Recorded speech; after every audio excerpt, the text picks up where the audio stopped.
Hi, and welcome to 5.6 Solving Percent Problems. Our essential question for this section is how can you find the percent of a number? Okay, to start off, we have our key idea. It's finding the percent of a number. In words, that means, I kind of put these into 3 steps for you.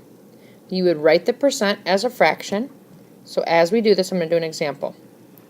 So this would be in numbers.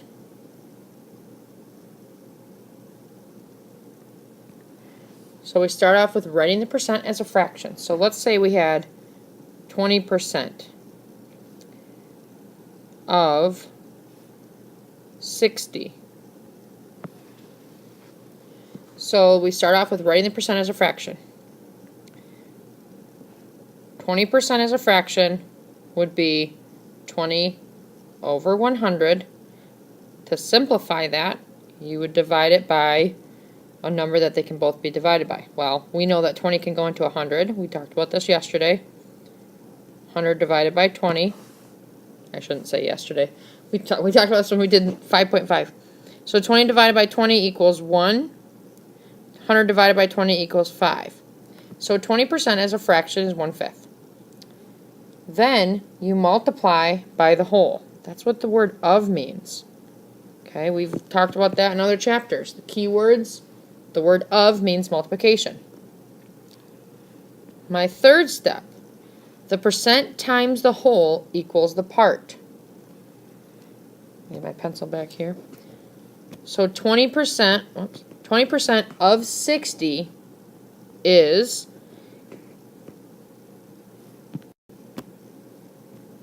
so I leave my 60.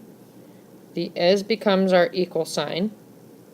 So now I'm multiplying the percent, which is 1/5, times the whole, which is, we're trying to find what it is of 60 of the whole equals the part. So the part equals, what you would do is, obviously, I'm going to do some side math.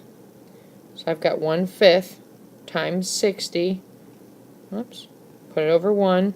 We can do some cross factoring here.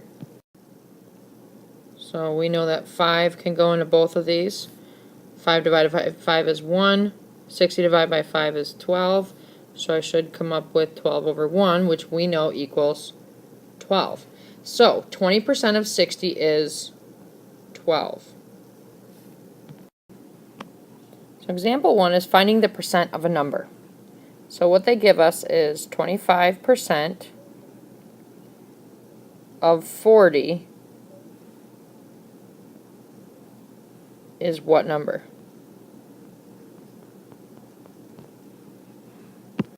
So thinking back to our directions, the first thing we talked about in the previous slide was write the percent as a fraction. So 25%, a lot of you could probably think right off the top of your head it should be 1/4. But if I was doing it out, I would put it over 100. We can divide 25, by itself. We should get 100 divided by 25 is 4. So you get 1/4. Then the next the next step was then multiply by the whole. Okay, the word of means multiplication. So 25% of 40. So we multiply it by that whole number, which is 40. Is, what number is it? So again, do a little bit of side math. So you've got 1/4 times 40 over 1.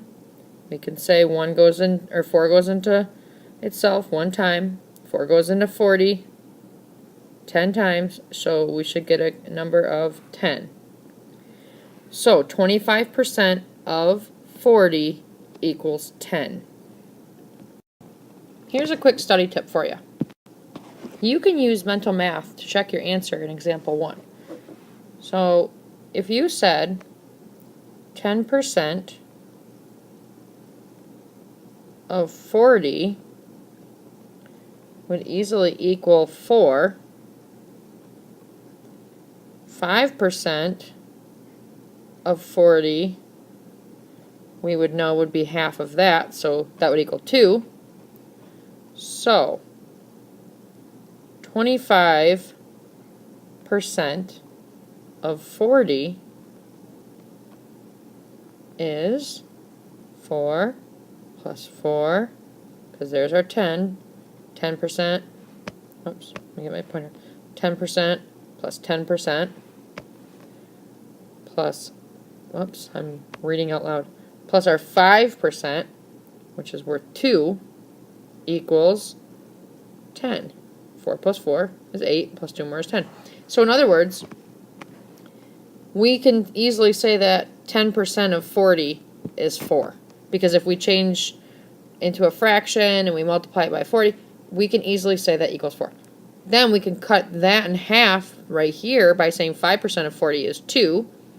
So if we say 4, which I got from right here, plus 4, which I got from right here because 10%, plus 2, which I got from right here because that's 5%, equals 10.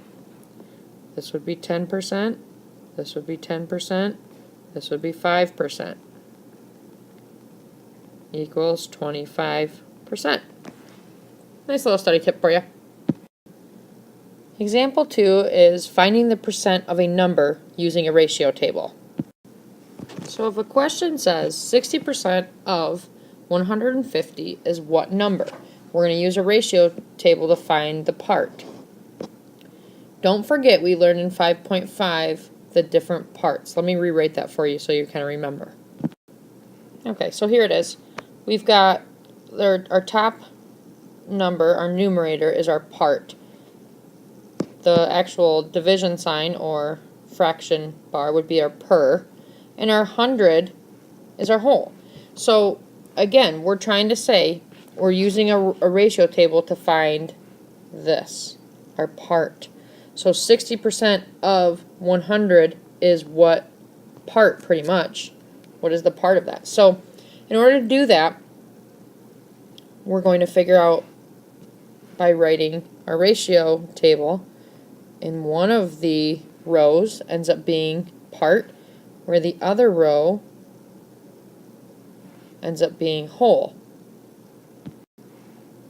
Draw a ratio table like we did before.